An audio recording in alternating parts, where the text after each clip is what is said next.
7, I think this is, yes.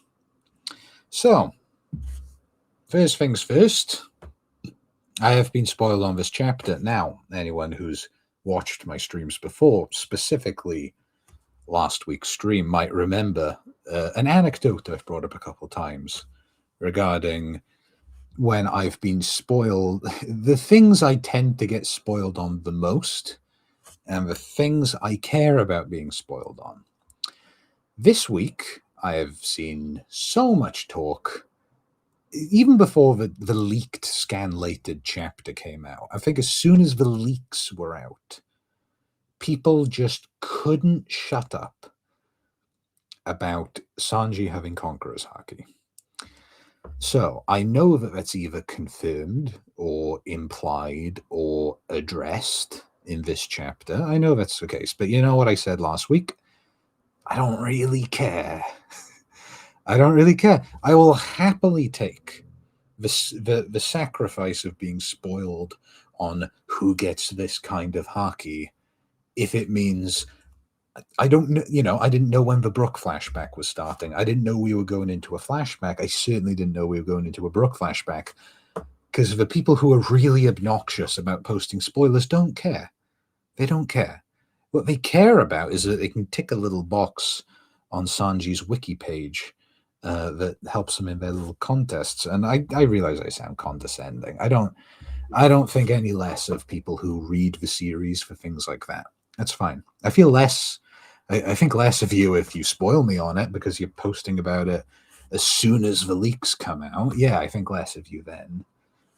At least tag them. I mute One Piece, sorry, hashtag One Piece, whatever chapter it is. As soon as I see one post, that's muted.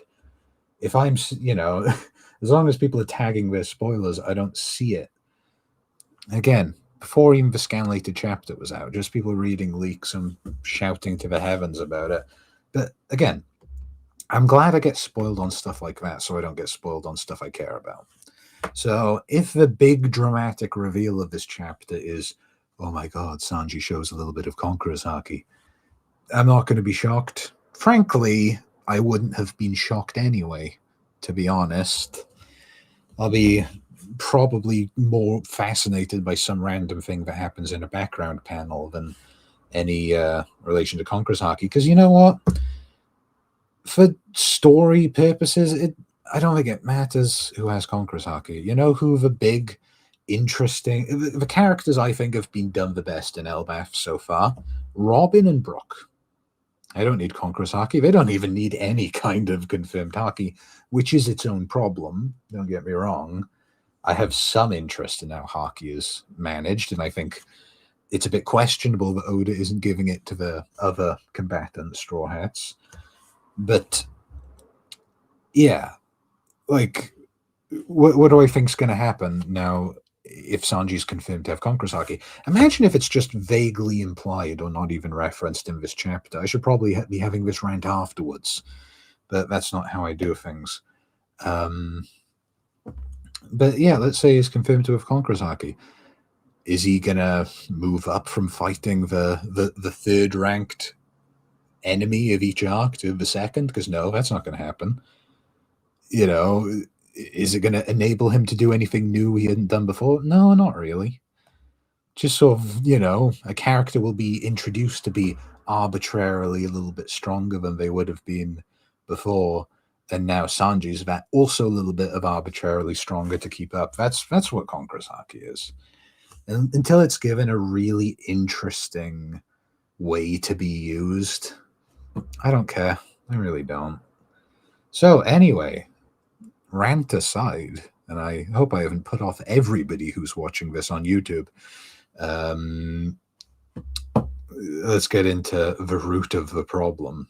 And we have a cover page with Reiju scolding naughty swans and protecting the ugly duckling by Nebobo D 420 Land.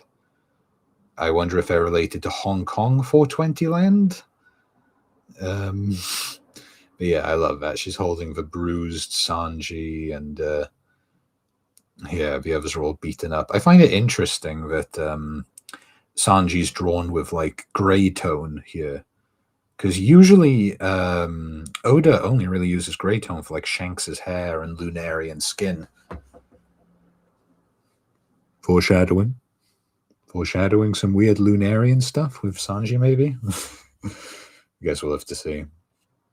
Anyway, we see exactly where we left off last time. Loki is in shock as Imu is sent flying by Luffy's enraged fist, and we see a really cool panel from the forest with Loki looming above and Luffy yeeting the King of the World into the horizon. Imu is flying back, not looking all that impressed, and he creates two little omen balls, a little sputter and flare for anyone who's read or watched Fire Force and remembers those two little balls of fire. Pusu Pusu Mera Mera. I remember back before Fire Force had an official translation. Yeah, sent flying. Loki says, "Ha ha. That was a pretty good shot, I'll admit, but it only happened because of all the damage I put on him first. Hey, you're really hurt. Step back and rest a bit." Tagging in. Rest? Who do you think you're talking to? And one of these little fireball omen balls is on Luffy's shoulder, and he says, "Whoa." The other one's on Loki's. He's wheezing, "Little punk, huh? Whoa, huh? It's hot. I mean, it stings. What is this black fire? Whoa, he looks way scary up close." So Imu is continuing to channel some omen bell thing. It looks like a little bell. Was supposed to go to his chest, where the sword was stuck, yeah? Damn it, these flames keep spreading. Go, go, go. And, okay, it is a little bell. Imu rings the bell. Blade of hatred, stigma. And Luffy looks on in shock as the flames jump into Loki's wound and become another sword piercing through him. Oh, that's cool. I like this little ability, the little summons that turn into weapons. That's really creative. I like that. This power, I'll save the ranting to later, but it's like, this is a cool power. This is a kind of power that makes me smile when I read it. Yeah, cool ass sword blasting Loki into the distance, or just skewering through him and knocking him over. Meanwhile, at the crew trying to destroy the unmeltable ice, what's going on with this thing? It won't even budge. Nothing works on it. Is that not ice? Oh, what if it's actually diamond or something? Diamond? Oh, my throat is not in a state to do a high-pitched voice. Diamond? But if it's anything but ice, then the woman inside is definitely suffocate. I mean, frankly, even if it is ice, I fail to see how air would make its way to her, but she's also immortal. I imagine that's the more important factor here. But sure, it not being ice does mean she might suffocate. Why not? Brook puts his hand and might be stuck to it. Oops, dummy. If I touch it, it feels cold, or at least I imagine it would. You can't tell? Wait, he's got a point. If I touch it, yeah, no, I can't tell either. Oh my god. Brook can't feel the ice because he's just got bony hands. Frankie can't feel the ice because he's got metal hands. Enough of the non-humans. Yes, it's cold. Look up behind you. Yeah, okay, so I guess Nami checked that it's cold herself. Meanwhile, Loki comes plowing through the ground over to bump into the ice. Well, I mean, it's nice for one guy who can melt it has arrived. Loki? What? Look out, his hammer's coming down. Donks on the ice. Or gonks. Can't do a high-pitched voice. I think the issue with doing Hunter x Hunter then One Piece is my voice is very tired and can't do the goodies in a high-pitched voice anymore. Huh? Did he just go down? He got stabbed through the chest. Look, he's lying there very much worse for wear, and Ratatoska is crying out, or could it be dying out, to help him. And that seems to have melted the ice. I guess him deactivating his hammer form is enough to melt the ice. Oh, look, everyone. Whoa. The ice has suddenly began to melt. Princess Shuri. Now we see Luffy, and he still has the omen on his shoulder. Emu comes up behind and does his little ring-a-shing, and it goes onto his coat. Luffy throws it away. And rather than recreating the cool sword, it looks like this one just sort of becomes a big old fire blast, destroying his coat as Luffy taps around the treetops. And we hear doom da da da, doom da da da. And that is a rhythm that seems to shake Emu's eyes open. Yeah, we're getting Gear 5 soon, I imagine. Maybe on the next page, but I see a message in chat. Hello, Raph's Revenge. I was somewhat theorizing the ice could come from the winds of hell so Brook could release Shuri, but this is a fine solution with the setup. Yeah, I mean, I could see that working, like Brook having command over the cold winds of hell rather than just creating them. Could imagine that working, but yeah, just go to the guy who made it. That's the easiest solution. Real curious if Shuri might have a role going forward, or if we'll touch more on her and Emu's control in the aftermath of Elbaf. 100%. She's gonna. What's a good comparison? Vivi telling Vivi ending the war at the end of Alabasta. Maybe something a bit more combat focused, but yeah, I think 100% Shuri's gonna show some resistance to Emu, and Emu's gonna end up taking away her immortality, is how I see it going. Anyway, we see Western Village, Sea Cloud Port. Team Zoro. What are you doing here? You're one of the 3 demons. Straw Hat Crew. You were in the village earlier. What do you want? You're gonna get hurt. You're the ones who ruined a feast between good old friends. So, forget about it. It's just 10 or 20 kids, that's all. My companion will be retrieving the brats in no time, and we'll be out of your hair. No fuss. I'm curious what exactly Viz's standards for writing numbers are. And this is the lamest thing you will hear all day, even if you were here for the Hunter x Hunter discussion on diphthongs and triphthongs, and I'm not sure what those are. But yeah, I just find it interesting that they write 10 in letters and 20 in numbers.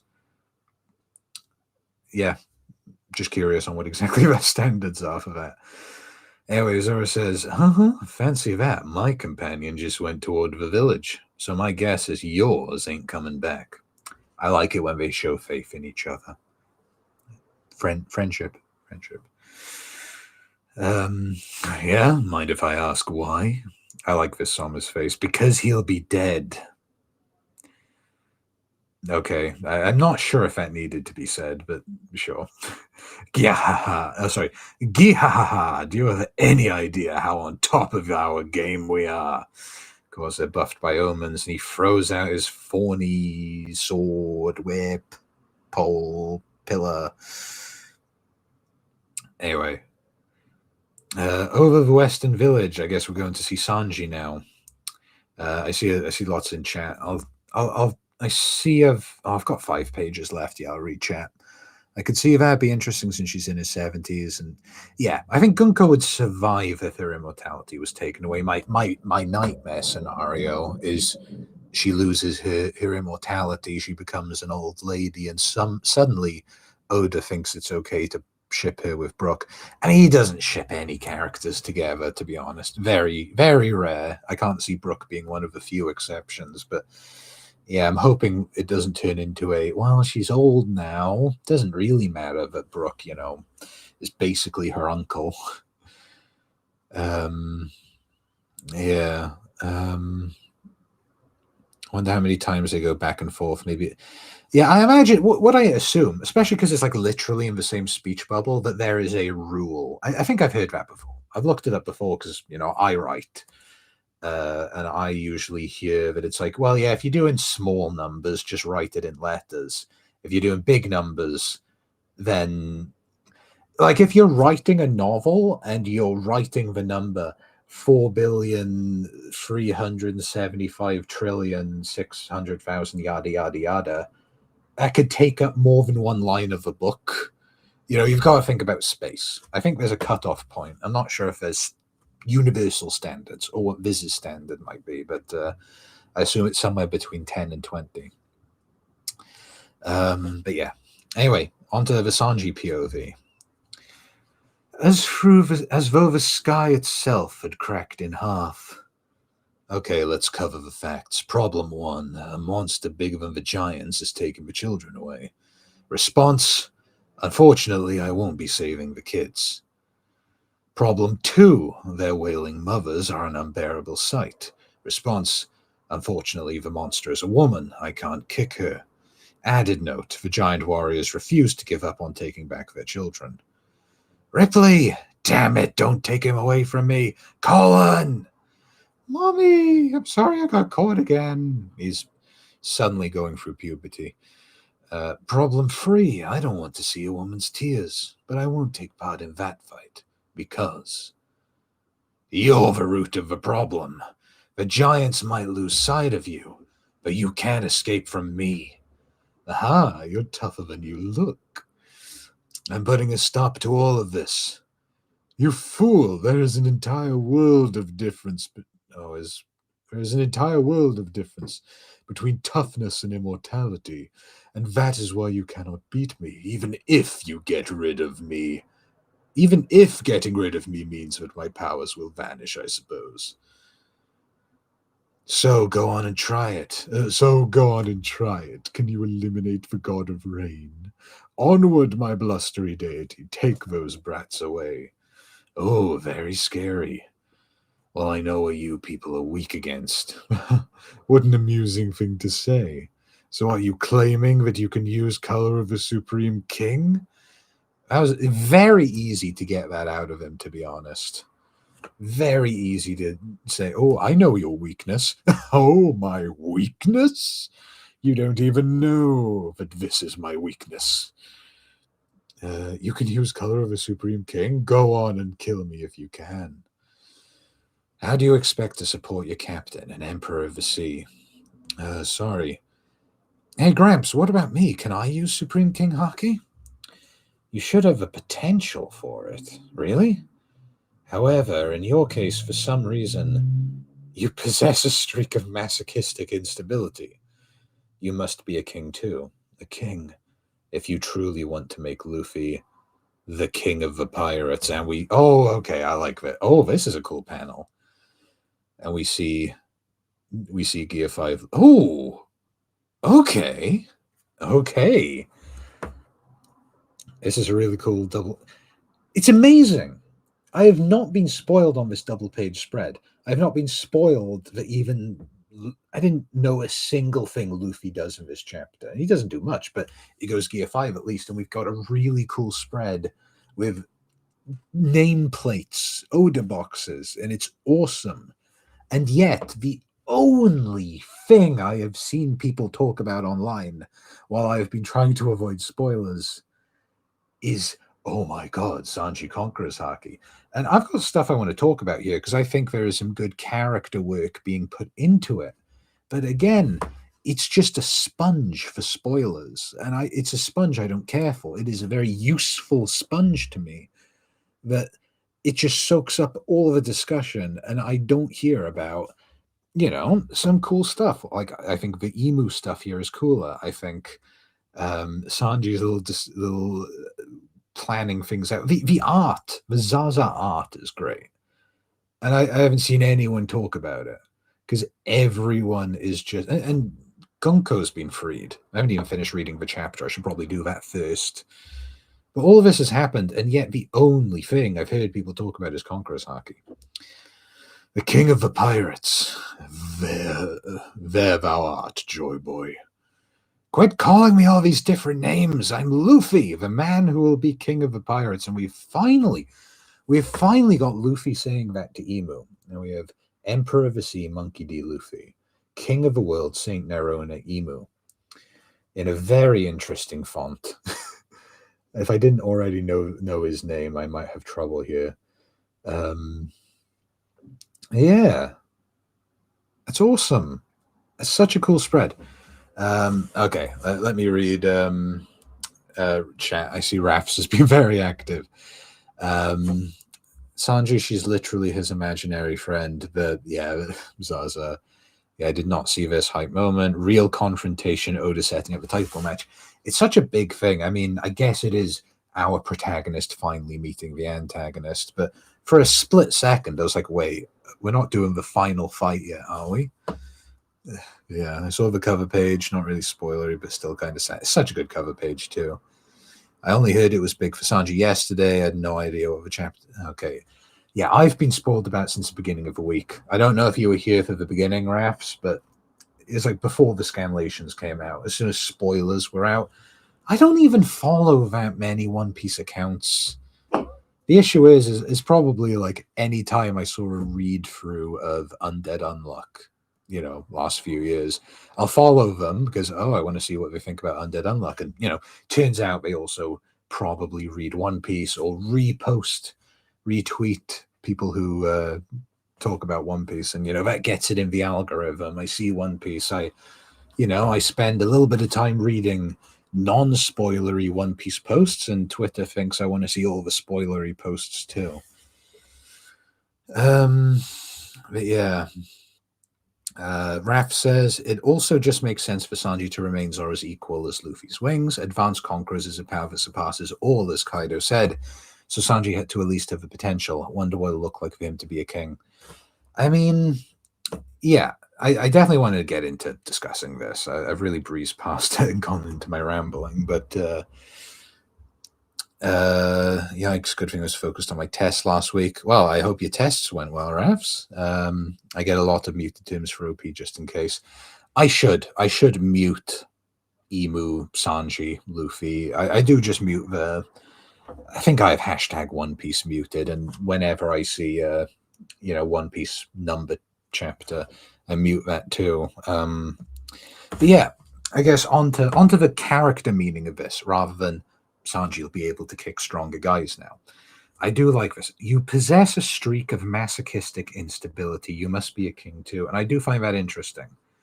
Because Sanji is really an inherently self-destructive character, not just because he refuses to fight sometimes when a woman is involved, but because he has been built to be a conqueror. Judge built him, to make a super soldier and everything. And Sanji actively denies that part of him. So I do find it interesting that we're going in this direction, that to embrace his conqueror's haki, does he need to embrace his germicide? That seems to be almost what we're implying here.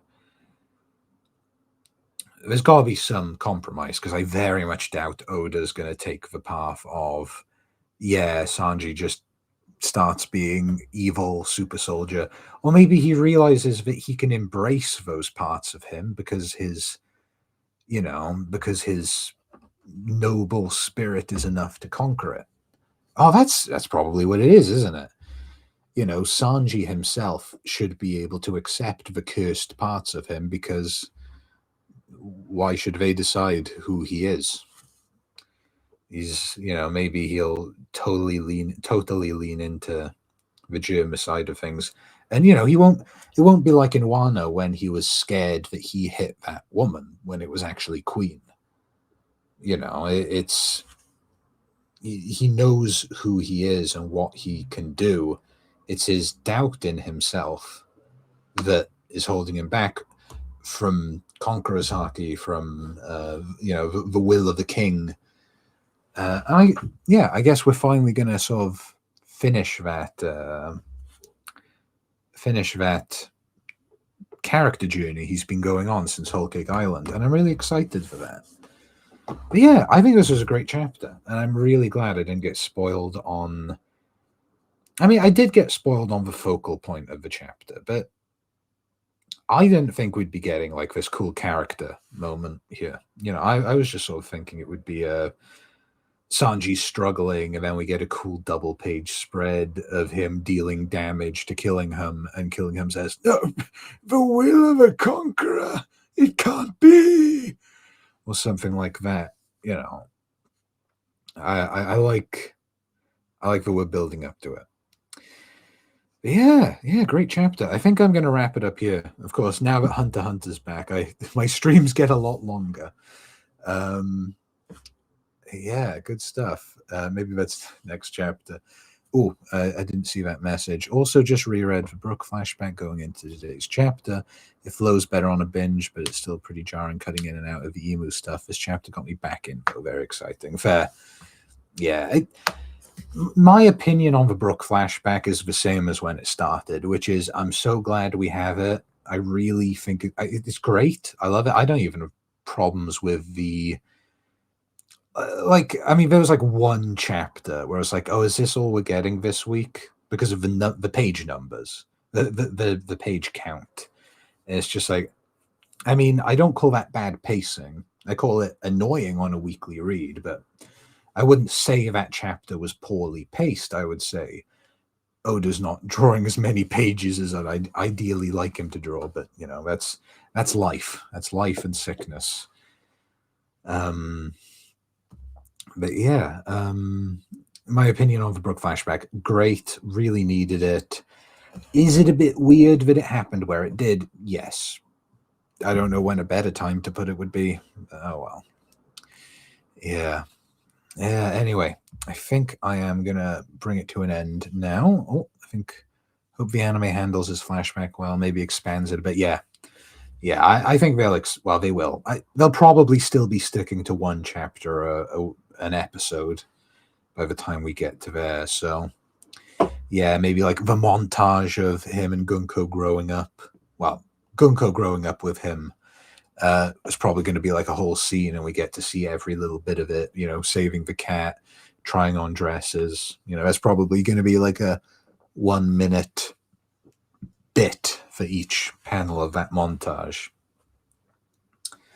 And yeah, I'm looking forward to that. I've been I've got a friend who's caught up to One Piece recently, read the manga, and now we've started watching the anime together because why not? And I haven't prodded too much into it, but I do worry. It's like, so you're watching the One Piece anime now, and it's one chapter an episode. It does feel quite slow. It does. I think that's just because Egghead had better pacing on average. I feel like they did like 1.5 chapters per episode after a certain point. And Elbaf's dialed it down out of necessity, perhaps. But yeah, having fun with it. Just sort of. And my friend seems to enjoy it too. Like we both agree that it's quite slow, of course, but yeah, he seems to be enjoying it, and he's definitely enjoying the manga. God, I'm half tempted to see if I can get him on these streams too, because we do have some good chats about it. Yeah, Rafts. I couldn't have put it better myself. A band-aid on a bleeding artery not even since Wano. I mean, Wano was better than Dressrosa. If Wano was a bleeding artery, Dressrosa was a festering wound. So yeah, elevated that. Egghead did another step up, and Elbaf's maintaining that. Yeah, but anyway, I think I'm going to leave it there. It's been a very fun stream. Thank you for anyone watching on Twitch or on YouTube. My voice is dying, so I think I'm going to go give it a rest. But yeah, have a great whatever time of day it is where you are, and I will see you next week for more Hunter x Hunter and more One Piece. Goodbye.